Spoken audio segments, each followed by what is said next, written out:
afternoon. Happy Friday. Welcome to the Oil Stream. Tom Gazzola, Hernan Salas, Matthew Wannick with you right here on EST. Hope you're having a nice one out there. Weather not so great, but that should not dampen the spirits of everyone heading into the weekend. We have hockey this weekend, even though the Double E are on a break. They're on their bye. Still CFL football, obviously. Dusty on the call. It is the Lions hosting the Argos tonight on the CFL on TSN. But the Oilers rookies taking on the Canucks rookies, 8:30 p.m. You can catch the stream on Oilers TV. And this is it, Nancito. Hockey season's here. Yeah, it's go time. Yep. 2 games this weekend, one on Monday to wrap it up, and then we get right into main camp, and no shortage of news there. Of course, you with the nurse news as well. Something we'll be tracking, and I know the diehards are going to be tuning into these young stars games. I heard you on the morning show say Bo Akey probably out. Yeah, he's still dealing with his injury from last year. He's a bit nicked up. Same thing. Kind of like Darnell, although Nurse's injury happened during the playoffs, and Akey's still recovering, so we probably won't see him for a little bit. So, that news is tough, but always exciting. There's not a lot of spots on the Oilers roster, so, in years previous, we were looking more at these games because there's maybe 1 or 2 guys that can make the jump. But sometimes more, Matt Savoy's there, and he's going to have a good opportunity, but that's probably the guy I'm watching the most. And I'll always take it with a grain of salt too. Yeah. Because he should be better than a lot of the players there in his competition. So take it with a grain of salt if Matt Savoy puts up some incredible numbers this weekend. It's interesting watching the Young Stars Classic. It's a great tool, as the boys were saying yesterday, to analyze talent. Reed and Jay were talking about it on the Reed Wilkins show. And I like the point that Jay made yesterday where he said you take these guys, you put them in a different town or city, Penticton, you put them together and they're kind of on an island, and you see who becomes a leader. You see who the quiet guys are, and then how they react, how they interact with the staff from the team. Yeah. Do they get intimidated? And it's interesting in that regard. So the points are interesting. The stats that come out of this tournament, it's 3 games for each team, are notable, but you can get a lot of the intangibles off the ice, and that is worth pointing out. And I'm glad Jay talked about it yesterday. So we'll see how things go. Edmonton gets the Canucks later today. Of course, that streams on Oilers TV. Calgary and Winnipeg kicks off the tournament 5 o'clock our time, if you're so inclined. The veterans skating today, the informal captain skates continue at the downtown community arena, and we'll be ready to go for training camp next week. So lots to talk about today on the show. We also have the rankings of importance. We're going to go 15 through 11. We'll get Hernan's thoughts. I put this list together last week or the week prior, and it's been fun debating. And there's already been a couple of instances where Dusty, I think he's just like chastising me, but it also, you get the nasties in there and people watching and listening and be like, what are you talking about? Why is this guy this? It's totally subjective, obviously, right? But I'm curious to know your thoughts on this next grouping of 5 in the rankings of importance. Of course, we're in the Popeyes Louisiana Kitchen Studios. Popeyes will launch boneless wings, a continuation to their bone-in wings platform, which will allow customers a choice between their ghost pepper bone-in wings or the all-white meat boneless wings with a milder flavor. With the success of the current wings platform, they are continuing to lean on their existing sauce offerings, including signature hot, honey garlic, honey barbecue, and garlic parmesan, as well as classic. We highly encourage you to get into the nasty chat. As always, if you're watching on YouTube, like, share, subscribe, all that good stuff. Please and thank you. Any thoughts or questions heading into the weekend in Oil Country, fire those our way. And, of course, the EST inbox. You can text us 780-218-9999. How are you looking at this Young Stars Classic? And you talked about, like, Savoy and that. Like, are there some other hidden gems you're looking for, or guys that you think are flying under the radar that you might want to take a peek at? I'm more interested in the guys that, might have a shot down the road. A Petrov. Matvey Petrov. There's a guy that's kind of He played pro already, right? And you wanted to see Bo Akey, but he's not going to play due to the recovering from the injury. So you look at that list. There's Samuel O'Reilly from this year's draft, who's looked okay, I guess, in the preseason. I don't put too much stock into this.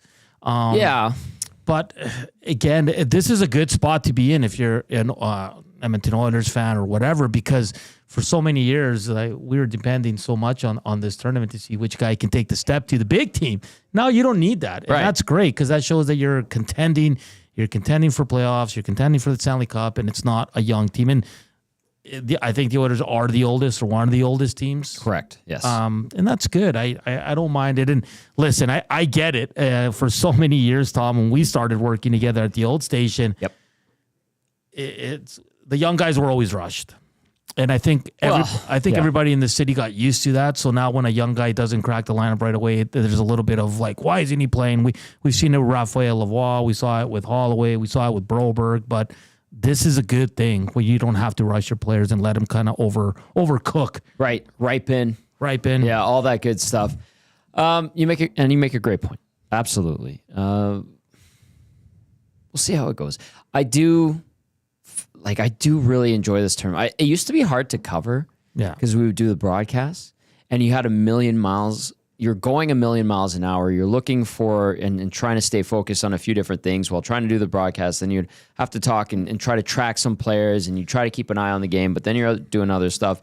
So it was always like just this constant barrage of trying to keep afloat. But now that we're not on the broadcast, I'm not on the broadcast, you can kind of look at it, take the view from 30,000 feet and kind of assess from there and not put too much stock into it, which I think is a good thing and a nice way to remind ourselves too that these are rookie tournaments. It's a tool to analyze, assess what you got. And if you're wondering about the type of hockey, sloppy, a little sloppy, but it's AHL-esque, but you don't have the veterans, guys who've played in the NHL, but it's pretty darn good. And if you're in Penticton or in the in that region, great to check out for a great price. For families too, if you want young kids to see some stars of tomorrow. Brett B says on the chat here, Tommy, do you think Raphael Lavoie has any shot of sticking with the Oil to start the year? Brett B, me personally, do I think he does?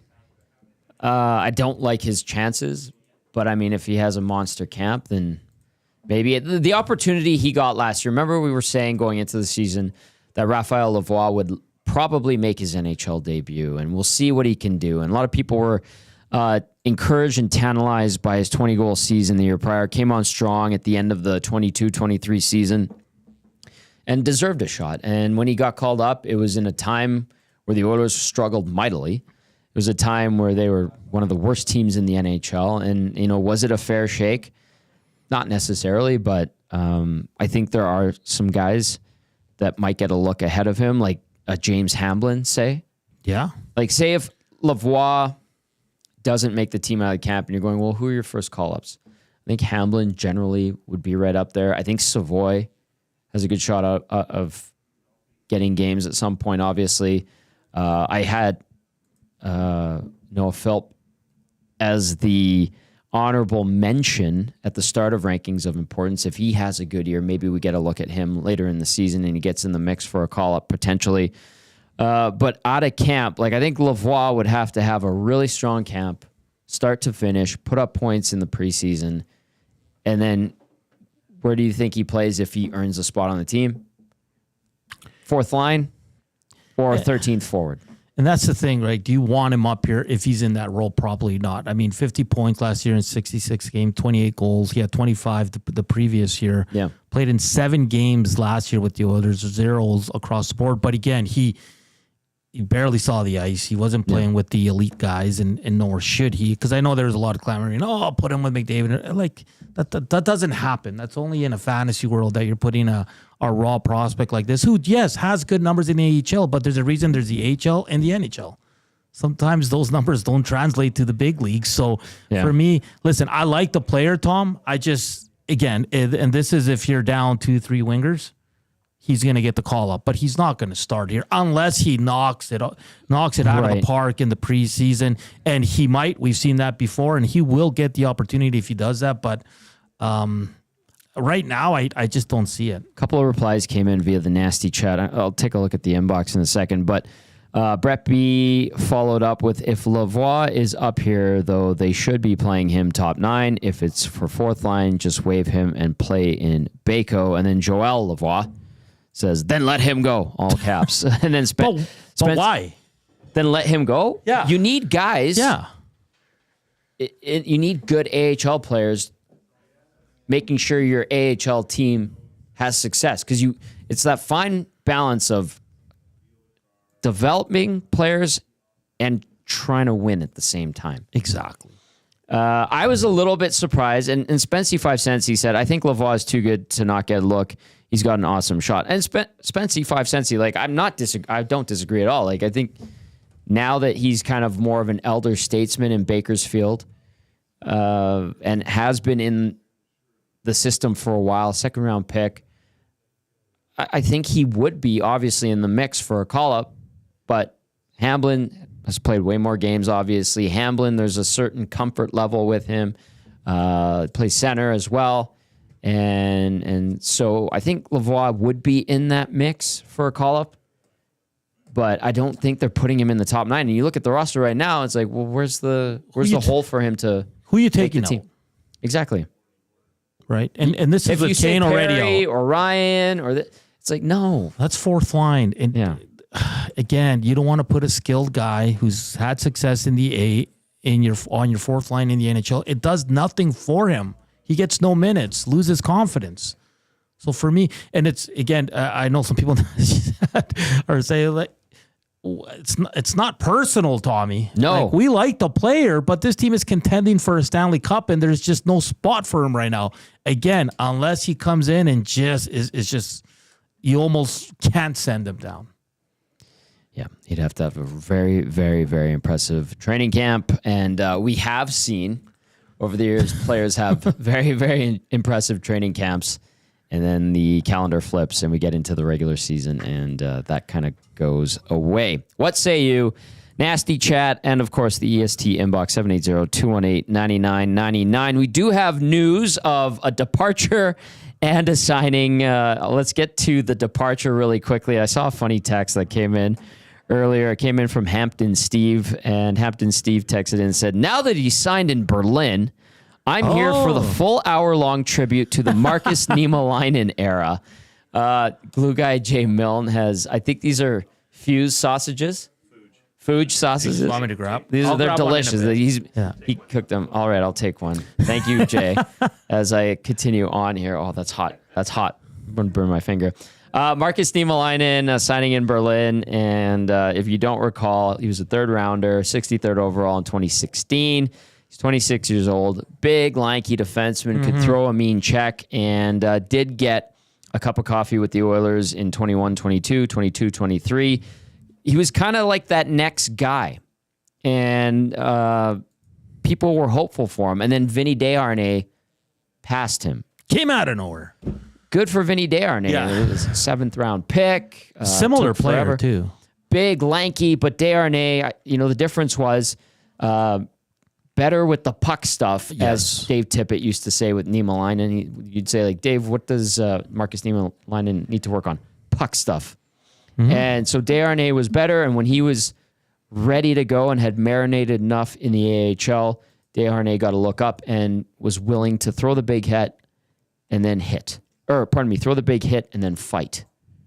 Whereas Niemelainen, would throw the big hit, he wouldn't fight, and then the puck stuff also was a downfall for him. When he first came on the scene, it was the big hits, right? That we all remember him for. But again, yeah, it was the puck handling, it was the passing that he struggled with. And then I think in his second go around, he wasn't catching as many guys with the big hits, Tom. Because they knew, right? They were looking out for him. Where initially in his first go around, he was catching guys by surprise and laying them out.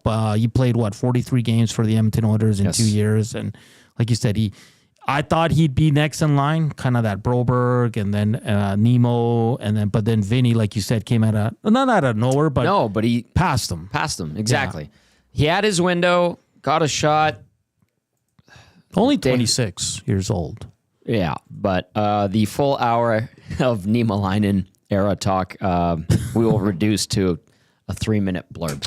Why? Sorry, Hampton Steve.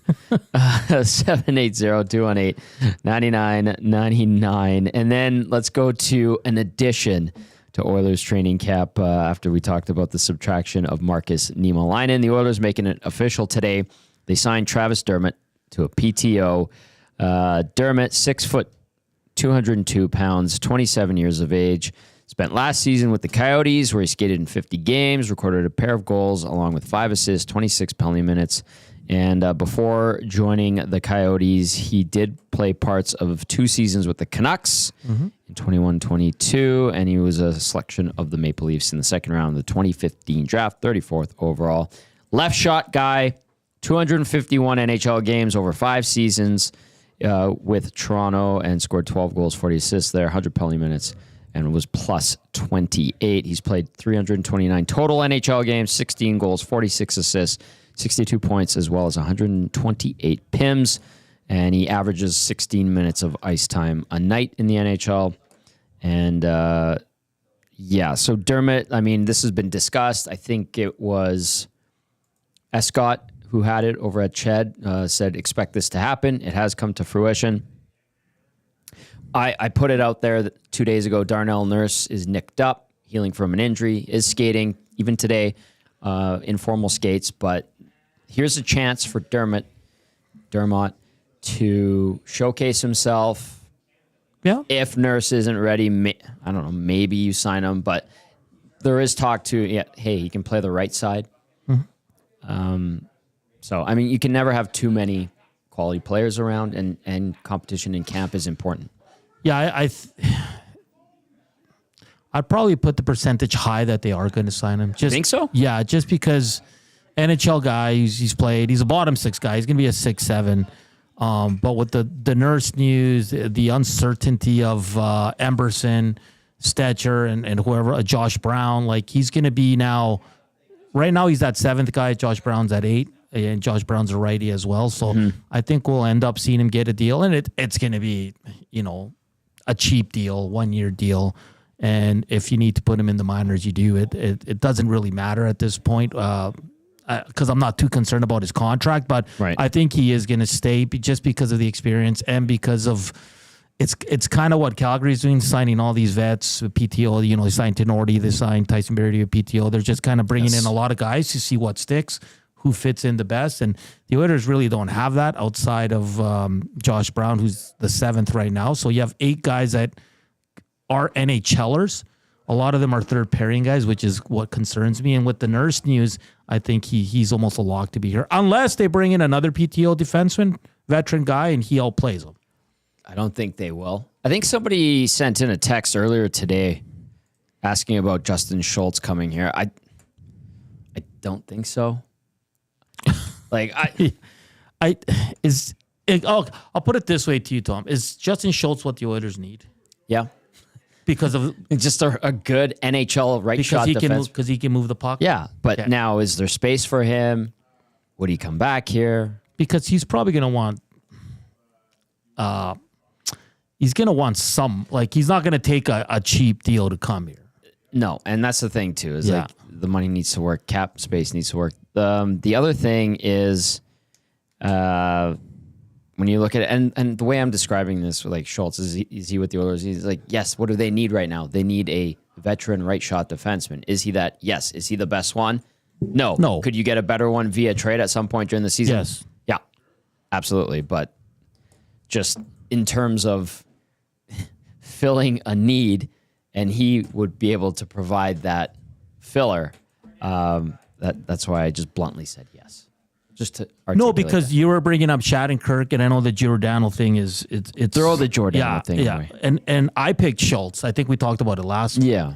And again, it's not ideal, the guy you want to bring in to solidify your decor, but he's probably the best option now. Travis Dermott,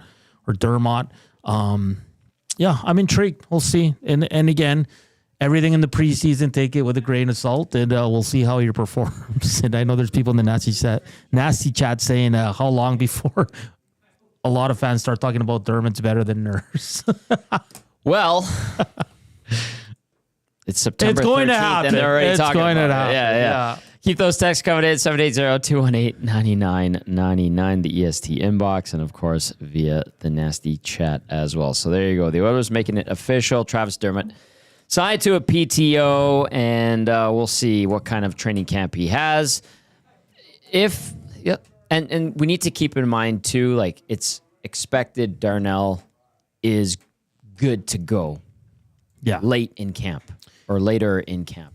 Yeah, like I said, if you can play those last 2 games, you'll take that. And because you don't want your vets playing too many of these 8 preseason games. I know one's a split squad, but it's still too many for me. And a lot of these guys, the younger guys, the prospects, the PTOs, they're all going to play in those first 5-6 games a lot. And it's a good opportunity for them. That's what the preseason's for, it's for the young guys in the PTOs to show what they have, and if they can get signed or make it to the big club. And the young guys obviously can get deals with the Condors and all that. So, and also showcasing themselves for other teams if they get released. That's the other thing too. It's a platform, and I know it's been pointed out that Travis Dermott has the connection to the Erie Otters and Chris Knobloch and all that. And sometimes, not shocking, people who've moved on to the NHL and have ties to certain players and other people help their friends out by providing them an opportunity. So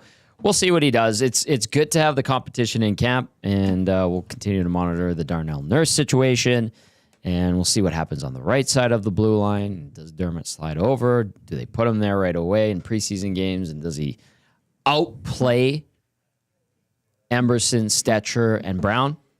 Or is he just kind of one of those guys, good but not great? Because as Mac T, who's on the hangout with us the other day, said, in those situations, the guys with the contracts always win. Tie goes to the contract. So you're saying Josh Brown? Yeah, and you know, there's probably a bunch of fans out there that don't like it, and I understand. I am befuddled by the 3-year, $3 million deal too. But somebody values him, or multiple people in hockey ops valued him enough to give him that deal and that commitment for 3 years. Yeah, that's so interesting. It is interesting.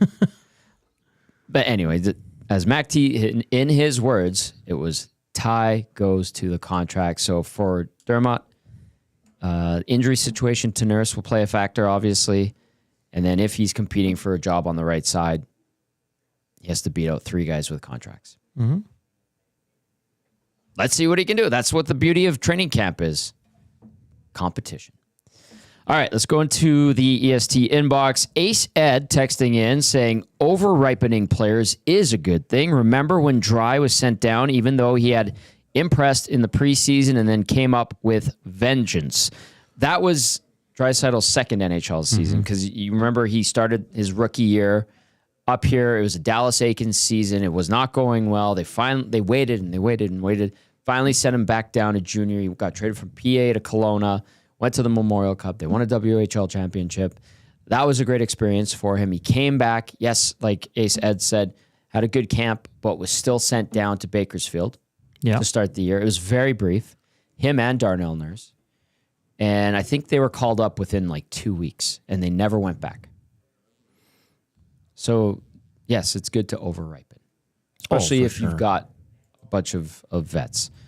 Let's go to this one from Carmen. It says, don't you guys think Lavoie is good trade bait? He could be a piece used to get a top 4 right-handed D. Go for it. Sure, but here in Edmonton, we overvalue a lot of our young guys. Yes. And I'm not saying Lavoie doesn't have value. He does. But it depends on the team, how they see him, how they value him, what their pro scouts are saying about him. So, yes, here in Edmonton, we probably think we can get we're guilty of it. That the Oilers can get a top 4 defenseman, but Raphael Lavoie. But if you go to ask all the other gems, they might be like, well, no, like this he's an AHL guy still. Yeah, a great AHL player. Yes. So I guess it depends. Like I said, I think here we overvalue these guys a little bit too much. Not saying he's a bad player, but No. I don't see, unless he's part of a package, but it's not 1-for-1 here. Yeah. I think assuming he would be a big piece of a return for a top 4 right-handed D would be wishful thinking to a bit of an extent. Now, if he was a toss-in and there was a team out there that liked Lavoie and might be willing to give him NHL games to see what he is in the National Hockey League and more than an opportunity to just be a fourth liner in the top 9 perhaps, then sure, like we could see something like that maybe. But I don't know if it's out there. I mean, he could have signed anywhere else. Yeah. Like I said, a little bit surprised he came back to the Oilers, and that's good. Maybe he feels like there's still a future here. Sure. Maybe they told him, listen, man, like you're going to be one of our first call-ups. We need you to play like the guy that scored 20 in the AHL. And even if maybe the conversation was, can you be patient for another year? You're a first call-up, but next year we're going to lose Perry. We're going to probably not bring Janmark. We're probably not going to bring Connor Brown back. Derek Ryan. So there is going to be spots available for you. Do you want to wait it out? And when you have Connor McDavid and Leon Draisaitl, and Draisaitl committing probably for the rest of his career in Edmonton, as a young player, you're probably like, well, these guys are as close to winning. Why would I leave? I just need to wait it out. Keep producing in the long game. AHL. Yeah, exactly. Perhaps. Okay, Carmen followed up too with another text, and it was, and guys, I'll take Max Warner over all of the Oilers' D prospects except for perhaps Bo Akey. Warner's an interesting one. He's a guy that I'm curious to see how he performs. I think, playing his first pro season after a pretty good career in the WHL, big body guy. Mm-hmm. Maybe flies a little bit under the radar because we don't really talk about the depth of the Oilers' talent pool.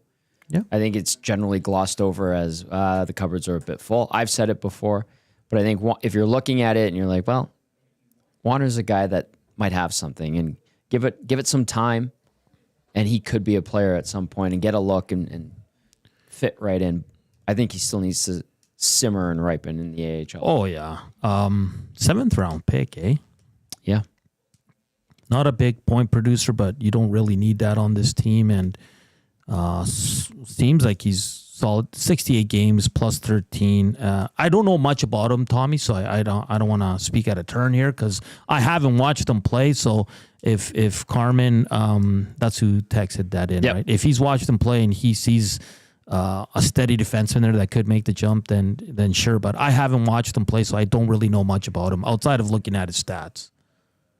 Promising first year of pro hockey. Of course, 17 points. Yeah, the numbers look good, but until you see them play at the NHL level, it's a little bit different. So let's see how he tracks. And you know what? Again, great name, Maximus.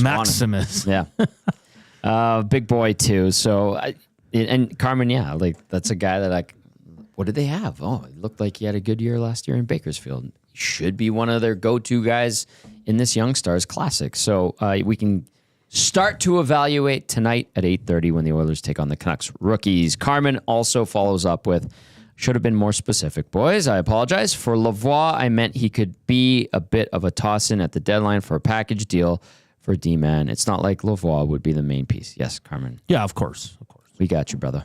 Let's go to Library Pat. Texting in, says the Brown contract made 0 sense, the length of it at least. I'm open to the thought of Dermott showing well enough to make the team, but overall the current state of the D-core is underwhelming. The lack of a Broberg equivalent has watered down a portion of the lineup that was already the weak link. That's from Library Pat. Okay. It's interesting with Broberg because he had a good 10 games in the playoffs, right? And we're talking a Stanley Cup final and conference final where things were dicey, obviously in the conference final, and then in the Stanley Cup final, the Oilers with the crazy series, obviously, and ultimately losing. But he's a $4.6 million defenseman now. What does he become? Will he grow into that contract? I say he probably will and could. But this year, I don't know if him being gone leaves a huge void. Certainly one that's noteworthy. And let's see if they can find a serviceable replacement. Because right now, if you were to ask me, Broberg is better than what they have, and that's a small sample size. But for me, for a guy to step in, a young guy who didn't play a lot last season in the NHL, to step into the pressure cooker that was the playoffs and play as well as he did, like outperformed Darnell Nurse.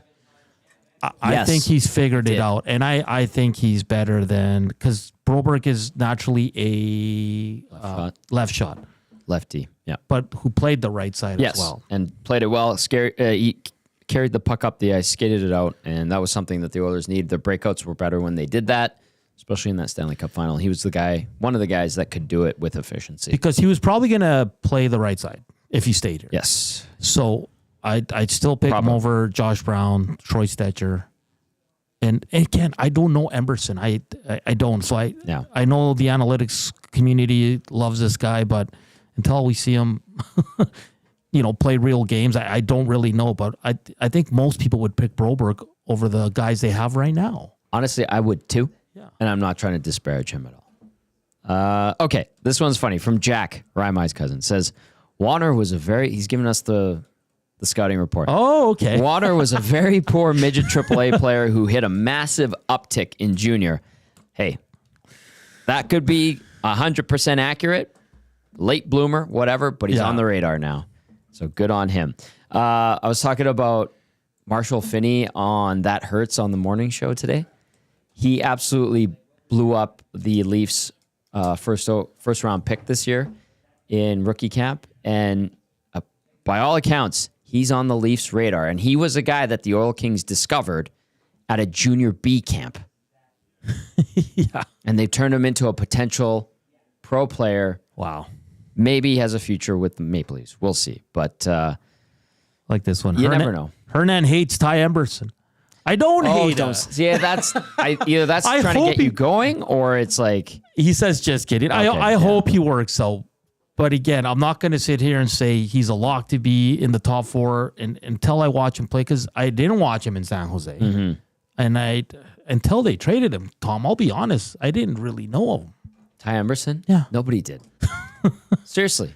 And we got all these experts talking about him. If you came to me a month ago, out of the blue, before the offer sheet situation, and you said, you know what? There's this guy in San Jose. His name's Ty Emberson. I think the Oilers have him on the radar. I think he would be a great fit in here. I'd be like, you're out of here. Who are you talking about? Nobody, not a single person in this city knew who he was until that trade.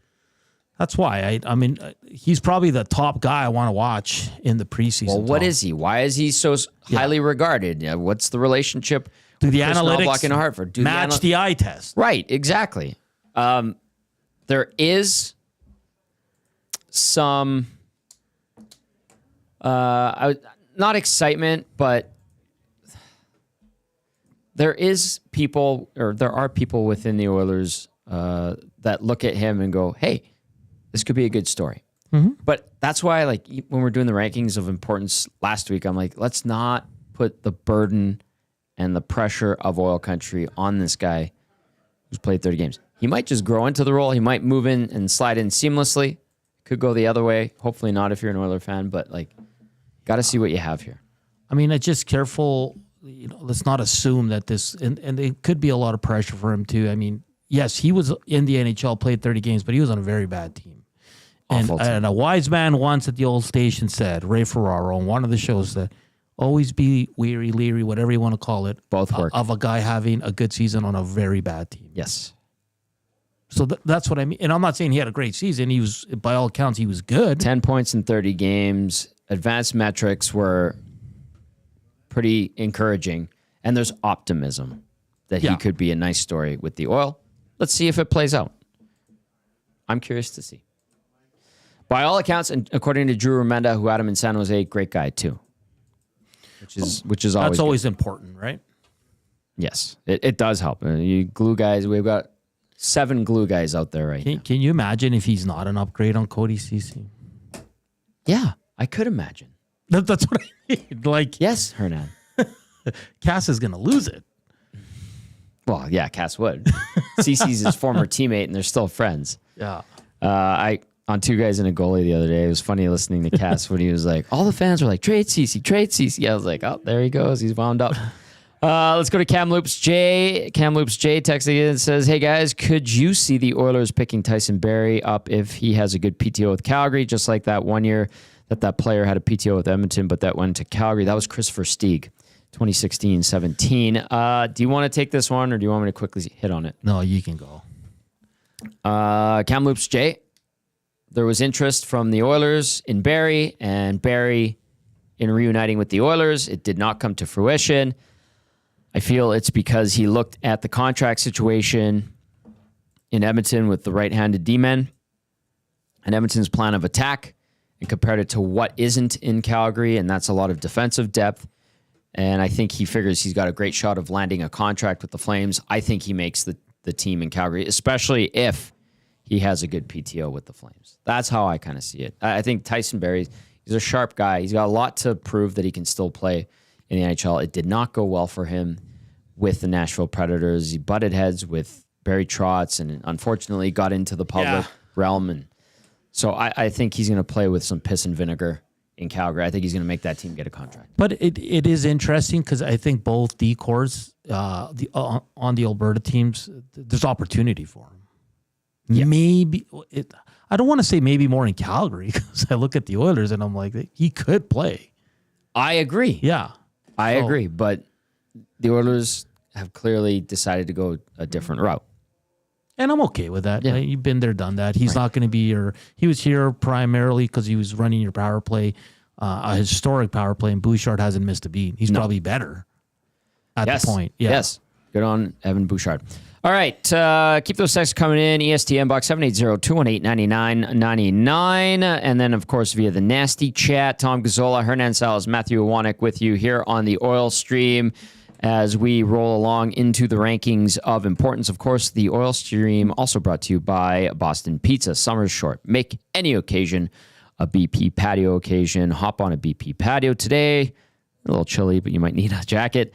And try their summer menu, fresh eats and drinks to fuel all your sunny patio hangs. Also, BP Westgate. Shout out to Curtis and the crew over there. I think we're going to be doing some post games over there, pre and post games, and they do have 6 o'clock or lager can form at BP Westgate, right across the street from West Edmonton Mall. All right, Nan. So we've got about 20 minutes. We've gone 25 to 16 in the rankings of importance with an honorable mention. Let's start with we're going to work our way down to 15th when we start to reveal more of this list. I had Noah Philp as the honorable mention, Olivier Rodrigue at 25, James Hamblin at 24, Josh Brown at 23, Matthew Savoy at 22, Ty Emberson, bit controversial, at 21, Vasily Podkolzin at 20. Jeff Patterson was great yesterday describing Podkolzin on the morning show. Derek Ryan at 19, Corey Perry at 18. You could flip those two if you want to. Troy Stetcher at 17 and Calvin Pickard at 16. Number 15, Hernan Salas is who? Matthias Janmark. Yes. He's moved up. He's moved up. And, I mean, he had a great... This guy in the postseason is excellent. Was on that line last year with Connor Brown and Adam Henrique, and everyone's like, that's your third line. That's the best third line in the NHL. It was very effective in the postseason. I'm curious to see if Chris Knobloch sticks with that trio to start the year. I don't see why you wouldn't, but if you don't, I get it. Maybe you want to balance the bottom six. Maybe one guy has a tough go in the preseason. Who knows? But I have Matthias Janmark in at 15. I think now people value his pedigree defensively more so. There's not a lot there offensively. His level of competition rises in the postseason. He's a dog on a bone in the playoffs. So I have him in at 15, and I think he's finally earning some respect around Oil Country.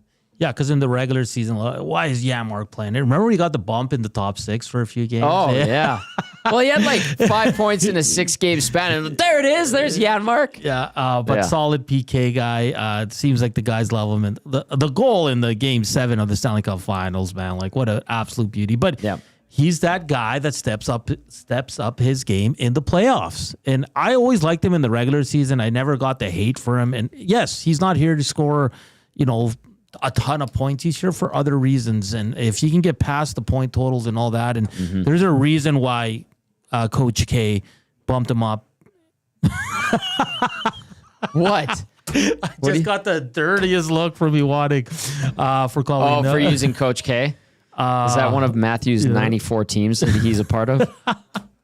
And there's a reason why Chris Knobloch put him up there in that top 6, even though there was probably better options, but there's a reason that he's a responsible player, so I like it.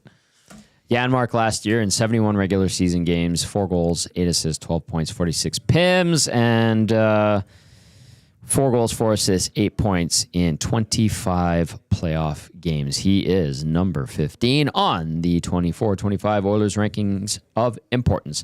All right, we go to number 14, Connor Brown, Hernan Salas. What do you think of Connor Brown being in the 14 slot on the rankings of importance? I mean, you couldn't have had a worse regular season. But again, he showed his worth in the playoffs, similar to Matthias Janmark. Really showed up, scored some big goals, was a big part of that line. PK. It's got good speed. Sometimes he's flying down that wing, and you can mistake him for another speedy player on the Edmonton Oilers. But yeah, I hope this year in the regular season. I mean, could he be worse? Yeah, there's always a possibility. It's highly unlikely. No. Yeah, but a good, solid veteran. Seems like he has. You remember when the whole Darnell Nurse thing in the playoffs, he came out and defended him. So he's a good dude. It seems like the players love him. So this is just me, Tom. I'm not trying to put down your list, but I probably would have flipped him in Janmark. Okay. Yeah. I have nothing against that. Yeah. My argument for Connor Brown being ahead of Janmark is I think he is going to have a good season. Better points than Janmark. Aim low and achieve 20 to 30 points this year, at least for Connor Brown. Coming off that major knee surgery, it takes a calendar year for these guys. And I will add to Roby Yarventi, who the Oilers traded Xavier Bourgault for, also coming off major knee surgery. So if people are like, I really want to see Yarventi. Long shot. Yeah, but it's like, hey, give him some time. We got a first-hand look at a guy dealing with a ripped-up knee and the slow, painstaking process of getting back to NHL levels. So he did finish the year strong, 4 goals, 8 assists, 12 points in 71 games. Overall, those numbers, his worst since his rookie year with the Leafs, or when he got a shot in the NHL in 15-16, he had 6 points in 7 games. So I think Connor Brown's going to bounce back nicely. He did have 6 points in 19 playoff games. For the Oil on the Cup run, did not play in the first round. What say you? Connor Brown in at number 14. All right, here we go. Number 13 on the rankings of importance, Evander Kane. The big one. That's the big one for me. LTIR, surgery. Expected. Yeah, when's he going to be back? And because... Listen, I know a lot of people don't like Evander Kane, but when he's on, he is so valuable to this team. And there's a reason why you have him at 13, right? Yes. And I think he's a little lower, too, because of the injury situation and kind of not knowing what's really going to happen or how long he's going to be out for and all that. So I like Evander Kane. On the ice, to me, when he's on, he's so valuable. Yeah. He can stir it up. There's no one better. He can score. He's a game changer. Old school power forward. Engaged, yeah. So, yeah, I don't mind that spot because there's so much uncertainty with him right now. That's exactly why I have him. I think it's fair to down the list. Most people, when this guy's on, wants it, hungry and healthy, he's creeping up. You're not going to get by McDavid, Draisaitl, and Hyman and a couple of Bouchard on this list of importance, but he would be right up there. Yeah. The problem is, the last 2 years, he has not been healthy. Sometimes you wonder how engaged he is when you watch him, body language, whatever. And sometimes that's not fair to assess it that way. But ultimately, his season started out good last year. One of the few guys that actually was given a you-know-what and had the motor running when the team was playing poorly. got nicked up, and then his production started to slide. He started to slide down the lineup, and ultimately, didn't finish the postseason on the ice, and revealed that he was dealing with pubic, or what is it called? Yeah, I know what you're saying. Athletic pubalgia. Yes. As Matt Cassian. Cass had it once on two guys. Cass had it. Yeah. Athletic pubalgia. So the hernia, sports hernia, obviously affecting Kane's game and overall effectiveness too. So there you go. Evander Kane in at number 13 on the rankings of importance. All right, here we go. Number 12, Brett Kulak. Just a solid defenseman. I think in the regular season, he's just always like this, Tom. Like just steady. Yeah. Steady Eddie. Does he have his mistakes? Sure, everybody does. I think in the playoffs, he really turns it up. Like his skating improves. His awareness is great. His first pass is really good as well. So I'm a Brett Kulak fan. Same. I like when he's on the third pair. I don't like, and I know sometimes because of situations and injuries and all that, you have to bump him up. I think he struggles when you bump him up and play him too much. I think he's a perfect left shot defenseman for the third pair. I'm a big fan of this guy. I hope they don't move on from him. Again, steady Eddie, veteran guy. It seems like he'll do whatever the team asks of him, and he's the perfect fit for me on that third pair. Not expensive, local guy, steady Eddie, and very serviceable NHL defenseman. Brett Kulak is number 12 on the rankings of importance. All right, that brings us to our last one for today. At number 11, Victor Arvidsson. Little spark plug.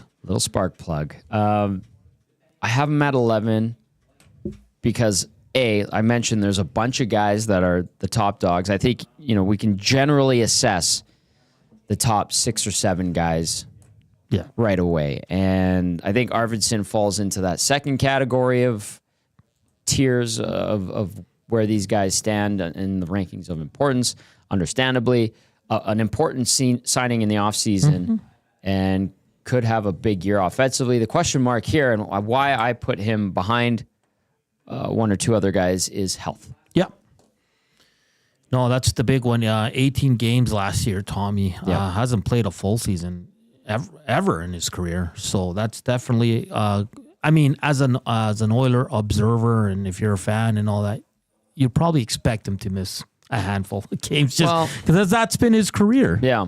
That's been his career. But I think Connor McDavid said it in his first avail there down at the skates was, he's annoying to play. And that's exactly what he's a little spark plug. Like every time buzzsaw, whatever you want to call it. Every time LA played the Oilers in the playoffs, who were the guys you wanted to punch in the face? Dursey.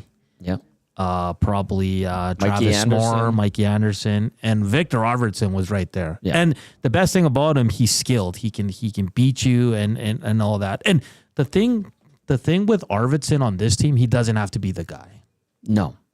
He can play on that second pair, probably get some second power play unit. He might moonlight on the first one if there's injuries, but he's a great addition. I just like the feistiness, the skill set. He's small, but I think he can hit like a ton of bricks as well, and he's not an easy guy to take down. So really looking forward to watching this guy play on the Oilers. 5 times a 20-goal scorer, twice reaching the 30-goal plateau, 6 goals, 9 assists, 15 points in 18 games last year in LA. And Dennis Bernstein on the morning show today said, well, the injuries bothered the Kings, and they just said, all right, thank you, we'll move on.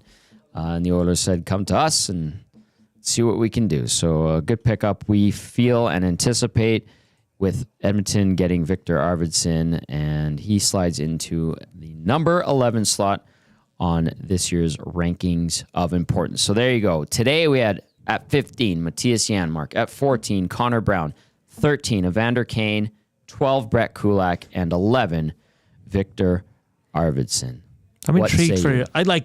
Obviously, I know many of the guys in the top 10, but I'm more curious from 8 to 10 how you're going to rank there. I'll be tuning in, Tommy. Thank you. I appreciate that. That would be on Monday, right? That would be on Monday's show. Let's get to a few texts. If you have any thoughts, let us know. 780-218-9999, the EST inbox, and then via the nasty chat. I will go to Mike from Calgary texting in, says, a healthy Kane would have been the difference in the Stanley Cup final. him mic'd up at the Heritage Classic. What are you going to do? What is anyone here going to do? What a beauty. Yeah, like he can play any way and any style. Like that's how valuable of an asset Evander Kane can be. And I will always say this. When he's healthy and engaged, dialed in, however you want to sum it up, he's a game changer.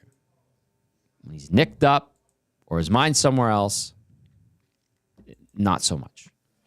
You can say that about a lot of guys, but for him, it's, he's always in the spotlight for one reason or another. Mm-hmm. You're a guy that follows the team he's on. You want it to be for the right reason. You want it to be for hockey reasons. On the ice. Yes, exactly. Right, so. Let's go to Rebella 2.0 says, I feel like Tommy G shed a tear not having his boy Janmark in the top spot, but his professionalism came through. As much as I admire Matthias Janmark and the hard work he puts in on the ice. Does he have a nickname? Like within the group? Don't know. No, I don't know. Like, what would you call him? Yanni? Maddie? The janitor cleans everything up. I don't know. Yeah, maybe. I thought he did. I can't. If he does, it didn't Yanni resonate with me. The boys probably call him that, eh? Mm-hmm. RCN texting in saying, Ty Emberson has 6 less NHL games played right now than Vinny had going into last season. Good point. I don't know, RCN, like where you want to go with that fact. It doesn't mean he's going to be the same trajectory. Yeah, as Vinny, right? Like maybe 24 years old, 3rd round pick in 2018. I know he played for Chris Knobloch in Hartford, and yeah, again, I'll have to hold judgment on this player because I really don't know. Hey, optimistic, curious eye on him. Let's see what he can do.